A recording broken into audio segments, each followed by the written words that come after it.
what we'll probably talk about in a second, like obviously the business side of NC Fit, because you guys create that community and that tribe for people. You know, you take people back to, because like you say, people can sit at a desk, 60 hours a week, come home, spend very, very minimal time with their loved ones and their friends and family. Whereas, and then gyms are like, I always talk about the third place, your happy place. And that, look, I would love to talk to you about that, like that side of your life, the business side, because you have an incredible drive, I assume. Like you have, how many locations do you have now? You said you have 15 locations. Yeah, 20. 20 locations worldwide. Yeah. So where did that come from? Obviously, not everybody wants to become a major force in fitness and spread it here, there, and everywhere. Where does your drive to do that come from?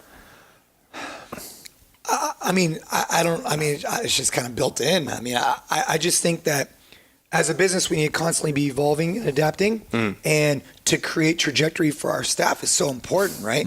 So we need to continue to grow and develop, and we want to help more people. Like at the end of the day, we could do a lot more good the bigger we get. Yeah. Right? The more money we generate, the more revenue we can, the more good we could do for our staff, the more we can give back to our members, the more members we could support with more fitness. We're in a business of fitness. I mean, it's a good thing to help people with, that's right? And so for me, I just look at it like, okay, create opportunities for our staff.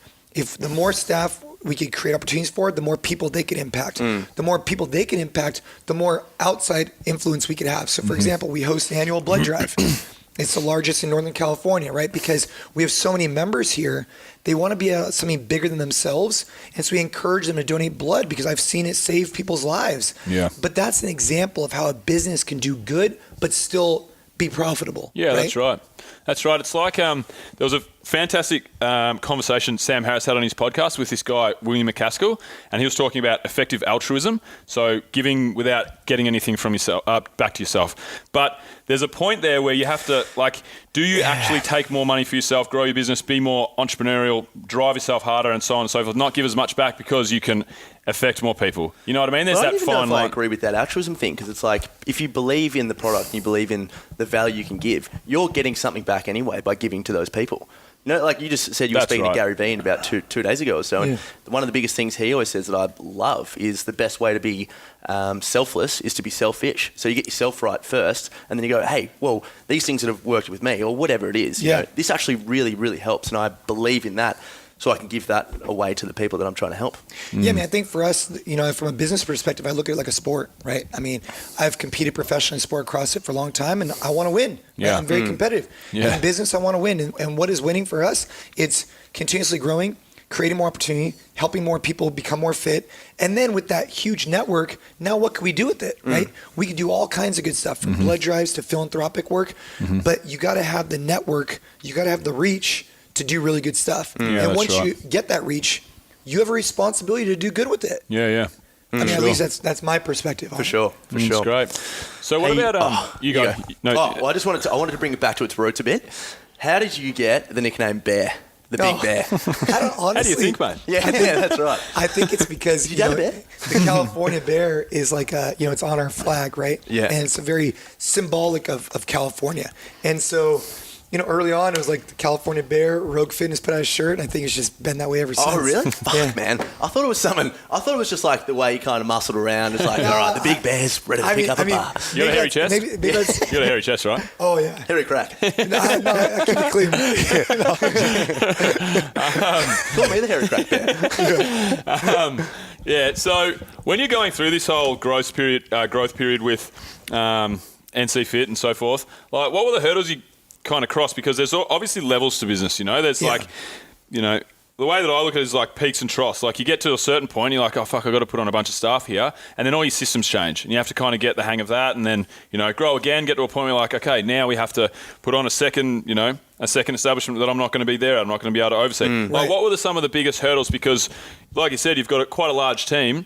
What were the things that you picked up along the way, kind of thing, as an entrepreneur? The thing is like I'm a gym rat at its initial thing, right? So I think it's over the years just, I used to work the front desk at a conventional gym for years, and at night I would go with the owner and ride the elliptical and pick his brain about business. And so I learned a lot about the business of fitness from him, and I learned a lot about practical coaching, et cetera, from CrossFit space.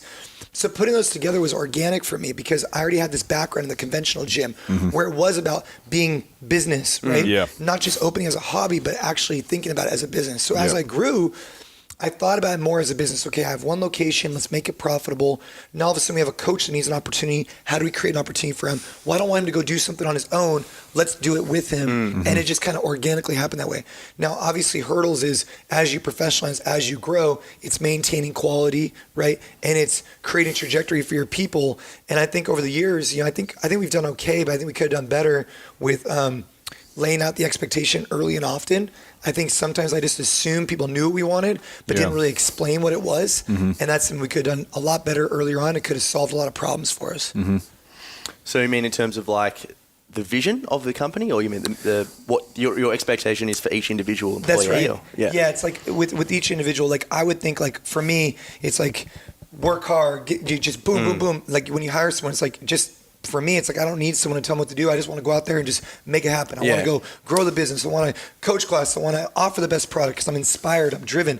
But not everybody's built that way. And I think if I had just clarified that earlier on, like, hey, listen, your roles and responsibilities are these, and this is where you'll go if you do X. If I had done that earlier, I think it would have helped out a lot because I use the example, like if you're at Starbucks and you call your wife and you're like, hey, you want something to drink? And she's like, sure. But you don't ask what.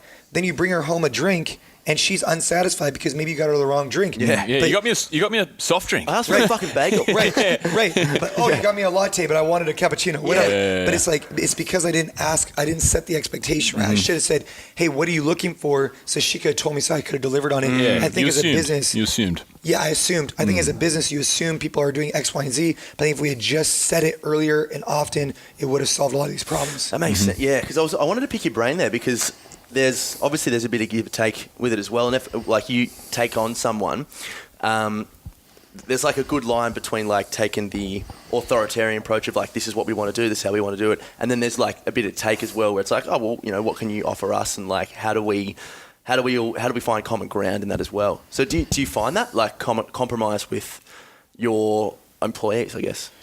Or does it just stick to the one thing? Yeah, I mean, I think in regards to staff, I think that over the years we've hired up people to kind of appropriately manage. See, I think one of the things that I haven't been I'm not very good at is managing people appropriately. So I think one of the things that I tried to do earlier on that I should have learned is I tried to do everything and what I ended up doing was like everything at 70% instead of anything at 100%. Yeah. So I look at it kind of like CrossFit. For years, I was competing as an individual. And as an individual, your goal is to be good at everything and great at nothing. Because if you're great at running a mile, you're probably not very good at running lifting, some cleans right? or whatever. So, but once you get on a team, now you can kind of embrace your strengths and not worry as much about your weaknesses because the rest of the team can kind of elevate. And as an individual on a team, you want to heighten your strengths, right? Yeah.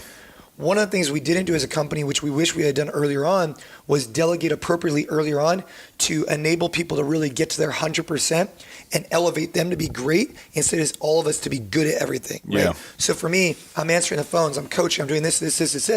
You're doing 60% across the board when I could have had one person just do that and it would have elevated the whole game. That's another thing I kind of learned the hard way. Yeah, I mean, that's natural in business though when you're starting out. You know, it's tough without revenue as well. When you do, like, power. Yeah, when I was just me at the very start, I had to be, you would have as well. You had to be pretty good at everything. Otherwise, something was not getting done or something was getting done very, very, very poorly and your business is not going to go ahead that way, That's probably like one of the points where you have to change as an entrepreneur, I suppose. And you have to go, right, well, this is how I have to lead in a totally different way. And then, put people in the right roles. Old mate on spending and it money. becomes like a tipping point, right, where you say, hey, I got to hire up. I get this all the time as a gym owner. People say, oh, I can't afford a coach. Well, it's like, well, if you don't think you can afford a coach, you'll never afford a coach because if you're coaching all the classes, then who's out there building the business? And it just becomes this revolving door where you coach all the classes, but no one's out there sharing your message. And so then what?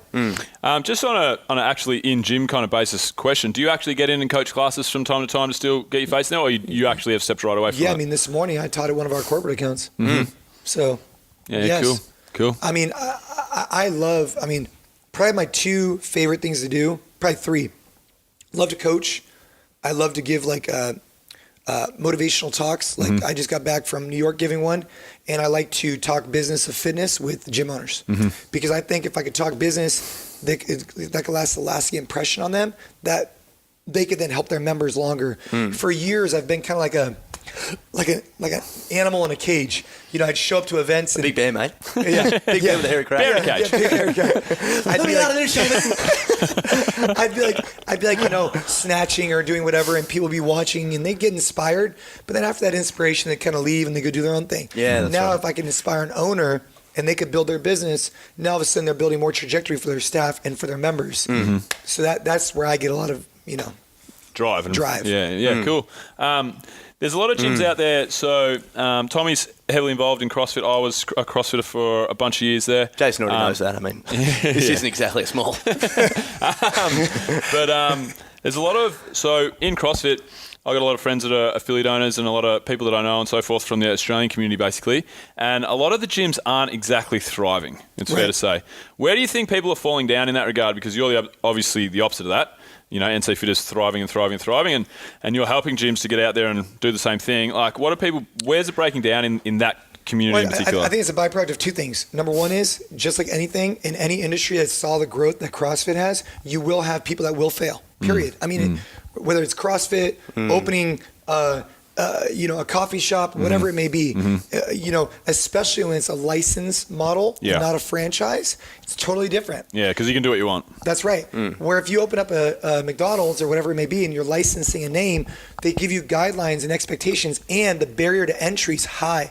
For example, if I want to go open up a McDonald's, Subway or whatever, the barrier to entry is $500,000, right? So now for me to get that, I need to have a business plan. I need to go find funding. I need to do X, Y, and Z.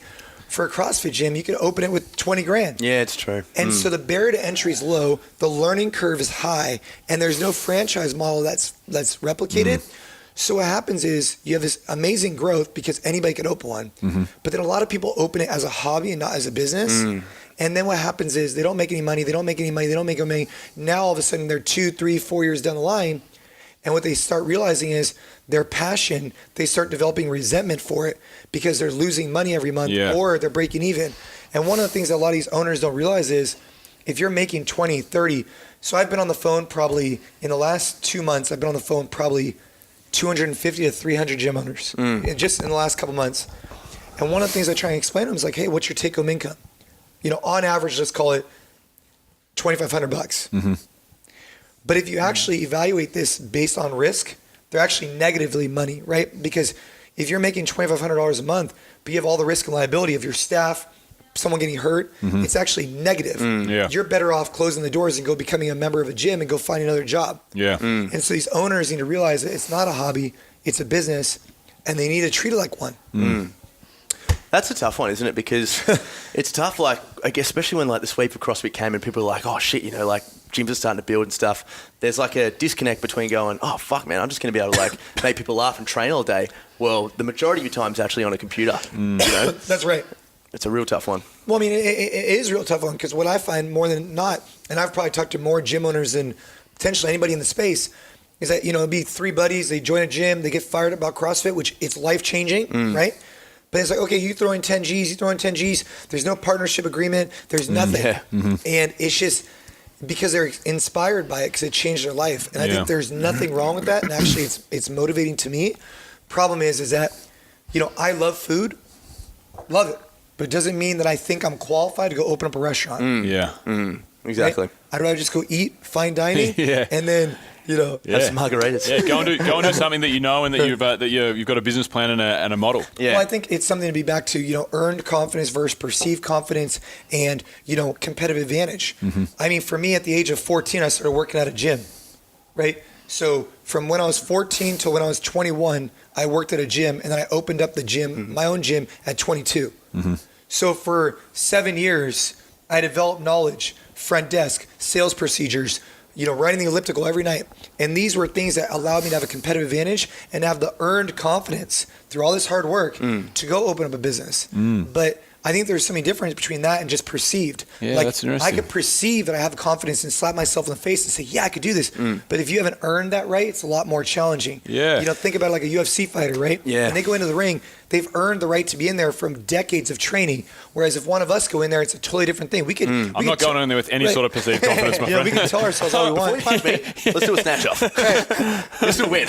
Right. You see what I'm saying? Yeah, for sure. Yeah, And so I think sense. as a business owner, I think regardless of what business you get into, I think it's very simple. You got to ask yourself, what is my competitive advantage? Am I qualified to do this? And is it a good time for me to do this? Right?